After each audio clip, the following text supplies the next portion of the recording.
Hello කොහොමද අද අපි ඇවිත් තියෙන්නේ ලංකාවේ සුන්දරම දියැලක් වන ගාට්මෝ ඇල්ල බලන්න. ශ්‍රීපාද ඇල්ල කියලා සමහරු මේ ඇල්ල හඳුන්වනවා.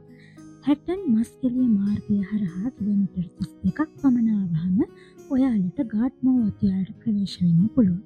මෙතන ඉඳන් කිලෝමීටරයක් වගේ දුරක් තමයි ඇල්ලට තියෙන්නේ. බයික් ට්‍රේවල් වලින් නම් ඇල්ල ළඟට යන්න පුළුවන්. එහෙමත් නැත්නම් ගාට්මෝ පාකින් එකේ ඔයාලගේ වාහනේ පාක් කරලා එතන තියෙන ට්‍රේවල් වලින් රුපියල් 1500ක වගේ මුදලකට ඔයාලට දියාල ළඟට ගිහින් බලලා එන්න පුළුවන්.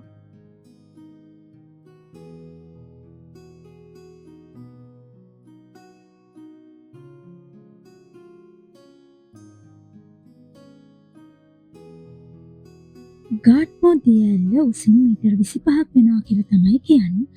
ඉතින් මේ ඇල්ලේ තියෙන වතුර ටික මවුස්ස කැලේ ජලාශයට තමයි මුදා හැරෙන්නේ.